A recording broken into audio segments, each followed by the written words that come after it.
Star Wars. Yeah. Like, that's how he made it cool. And he is a huge Star Wars fan. He has loved Star Wars his whole life.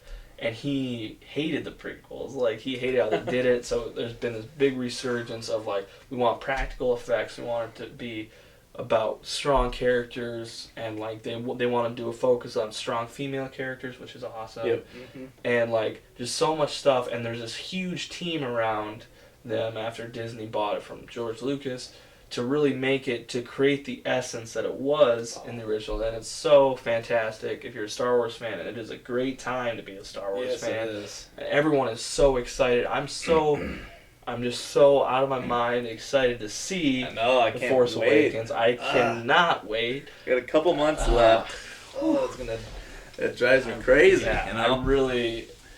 I have to hold on. I gotta live for a couple more months. I gotta make it, you know? Yeah. I can't miss this. I'm so excited.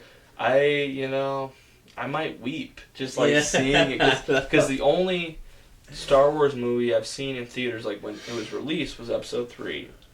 In the first, I went to you when they re-released. Yep. But that was a re-release. It wasn't like an opening. No, yeah. But I went to Episode 3 in theaters opening night. And that was fun. I had a great time because, like, we were kids and we were into it. But even when I saw it, I still didn't like it as much as the original trilogy. It was a little too flashy. Mm-hmm. But, like, I'm just I just can't wait for...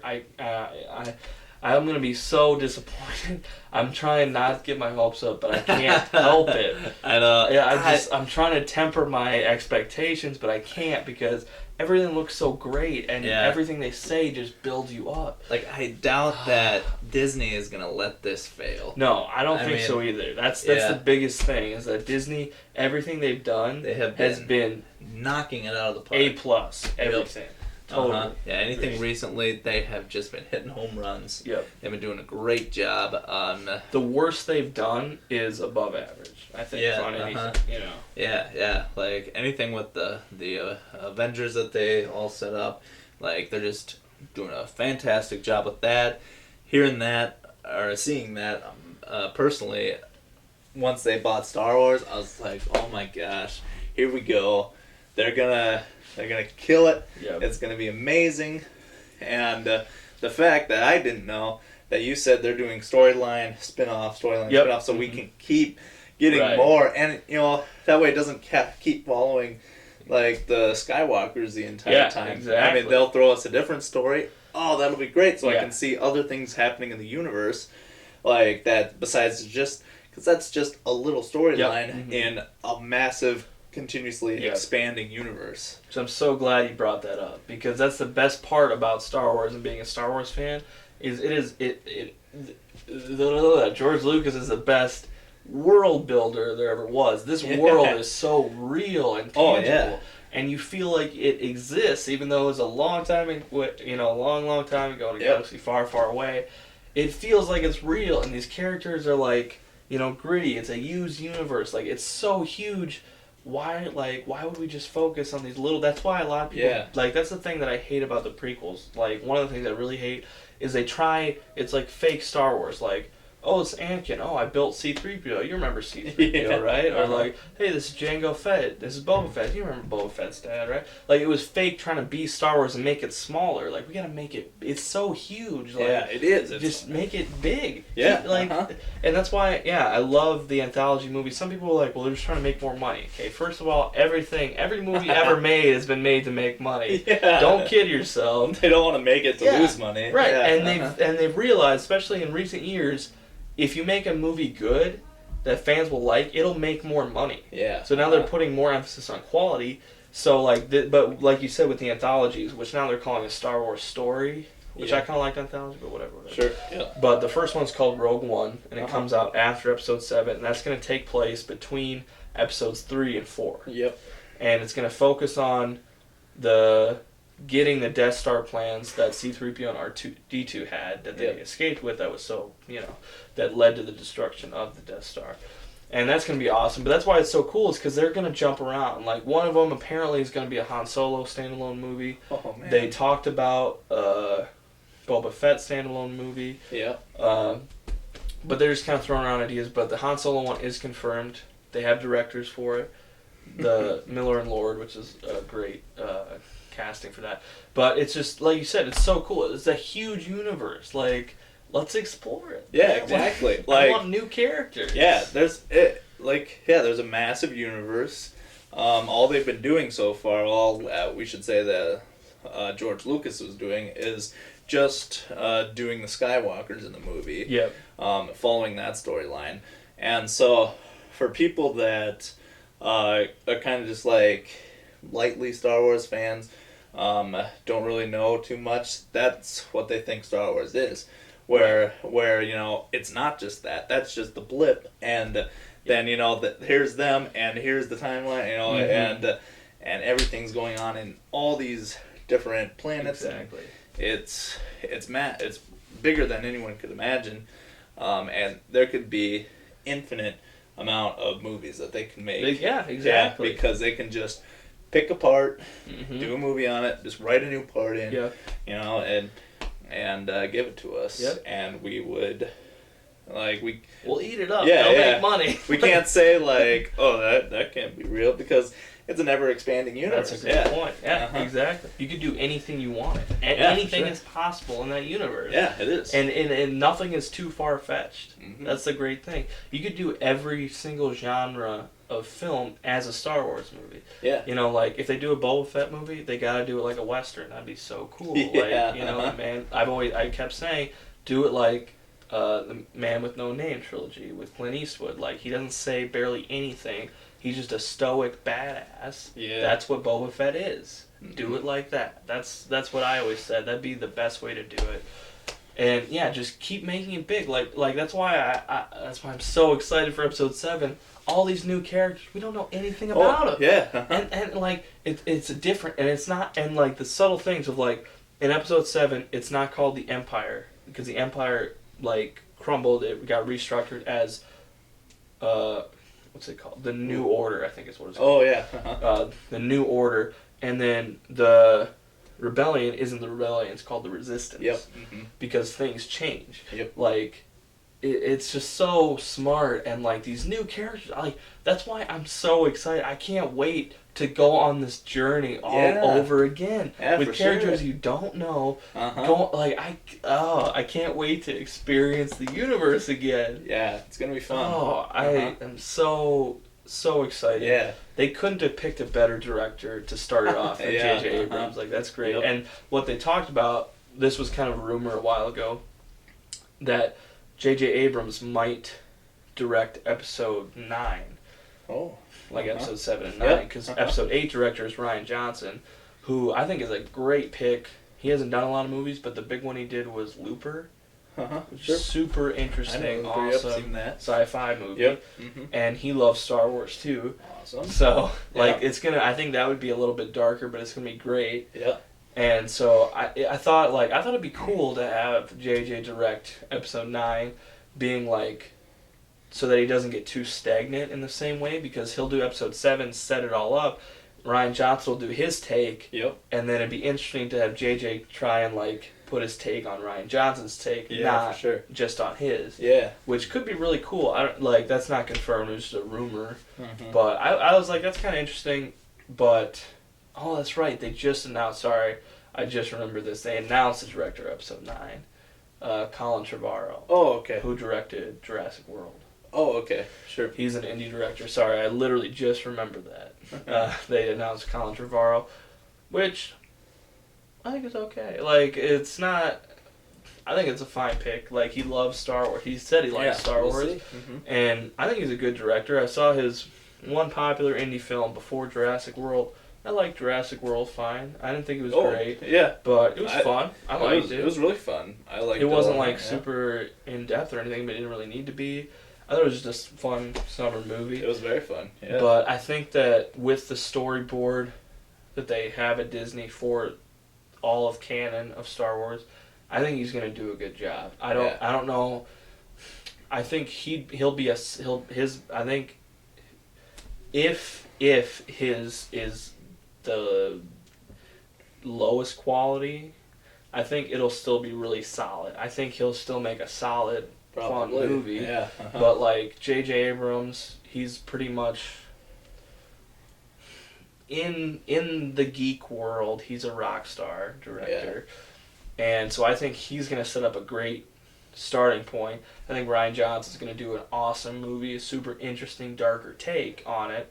And then I think, I'm not sure, I think Colin Trevorrow could, I just don't know his style. Like, I've seen a couple of his movies, but I can't really visualize his directing style. Mm-hmm. So right now I can just kind of see it being like a good Cap, but like we don't know anything. We still don't know anything, and we won't know for a long time. Exactly. Because it won't. I mean, we're just getting the first episode, and we haven't even seen it. And then they'll come years later, and so we got plenty of time. Which is great about J.J. Abrams as well. Another great pick because he loves hiding things from the media and not telling them. Yeah. And having surprises, which is great. I can't wait to be knocked off my feet at this. I'm just so excited. Man, I can't. Yeah, for sure. And like I was saying, I want more movies off of the Skywalkers. But not that I don't want to see any more of the Skywalkers too, because that's got a good storyline running there too. But so both, and that's what they're going to be feeding me. They're going to be feeding me both. Absolutely. I'm excited for sure. It's going to be awesome. Funny. I just wanted to bring this up quick, like what you were saying, being in the theater, like in awe. I have a movie pass for like a small theater, but I'm not going opening night. I want to go to the big theater, and be in a big crowd, and if it's good, we're all just like at the end of it, and all just cheering and just having a ball, because I don't think they're gonna screw it up. Like exactly. Like I mean, you never really know. But but I think they're gonna hit it out of the park, and I want to be in a big theater so we can all just be cheering and just letting go. It'll be a fantastic experience. I really can't wait. I'm super, super, super excited. Oh yeah. I think I've not been.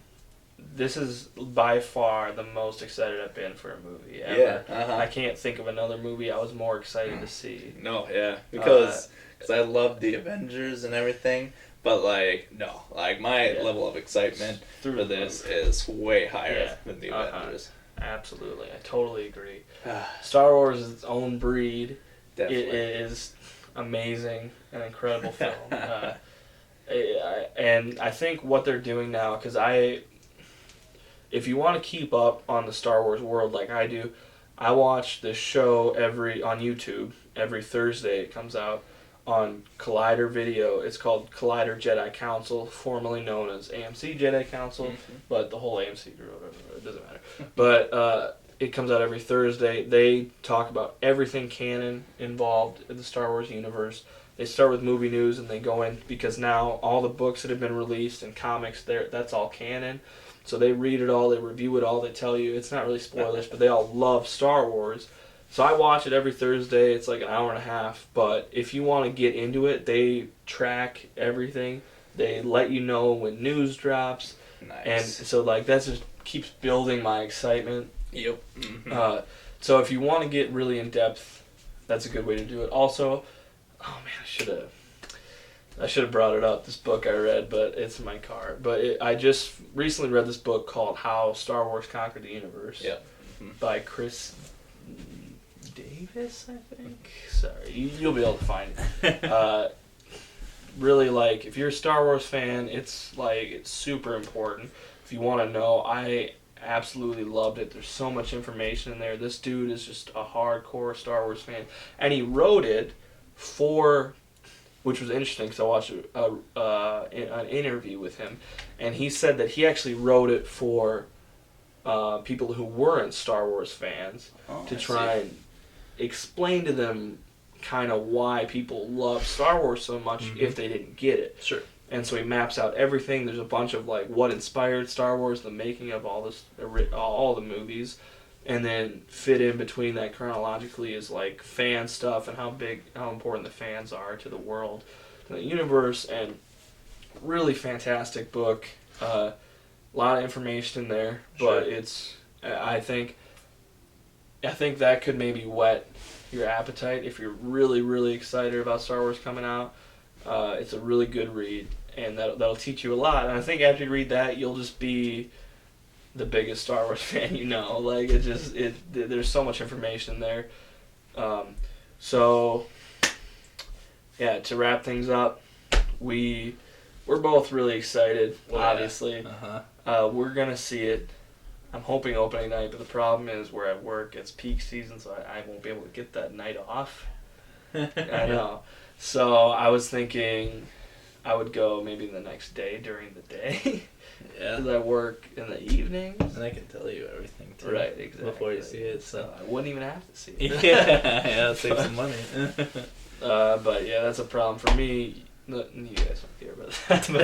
But, yeah, like I said, to wrap up, we're super excited for Star Wars. For sure. Episode 7. We love Star Wars. Okay, the last thing we'll do is if people haven't seen any of the Star Wars movies, want to get into them before Episode 7 comes out, how would you recommend watching them? In what order would you watch the movies? There is a machete order, which is kind of interesting, but I don't really know. I don't know it off the top of my head what it is. Okay. But I'll let you go. Oh, well, I would still say, what is it? It's good to watch everything. So if you have the time before December to watch all of them, just watch them all in chronological order. So episodes 1, 2, 3, 4. Yep. I would say, like I said, you might have to. First one, I don't think you'll have to tank through it as much as the second one. But just push through the second one. If you really don't want to watch a horrible movie, just skip it. Nothing happens in it that it won't hurt you. Yeah. At all. No. Like I said, if you had the time.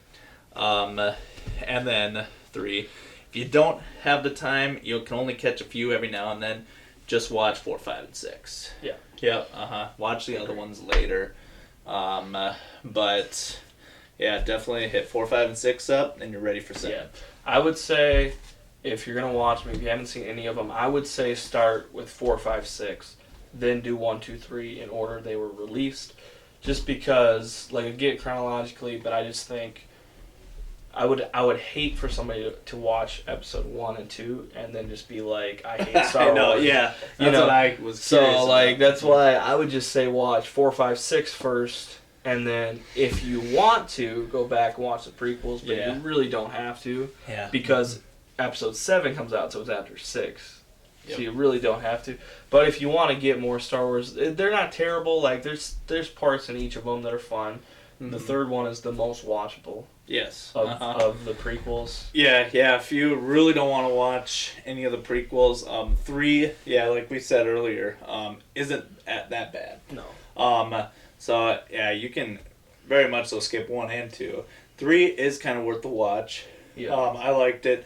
You got a cool villain, and you got to watch Darth Vader be Darth Vader. Yep. So that one's still fun, I'd say. But yeah, it is crucial 4, 5, and 6. Yes, for absolutely. Sure. Yep. So that was our Star Wars talk. Tyler, where can people find you on Twitter? Again, if you want to be found. And YouTube. Yeah, like I said, I don't have that cool of a Twitter. But Burdette Dog, and same on YouTube. Just do video game commentaries on YouTube. Just BURDETTEDOG. That's where you can find me. That's where you can find me. Yes. DOG. I know I said before he's a good tweeter, even though he said he wasn't. I think he is. What do I know? If you want to find me on Twitter, it's LukeLarson89. Pretty simple. And if you're watching me, you already know what my YouTube is. I don't really have a structured videos coming out. We just kind of do them on a whim. But, thanks for coming on, Tyler. Yeah, no problem. And may the Force be with us all. Yeah. Woo!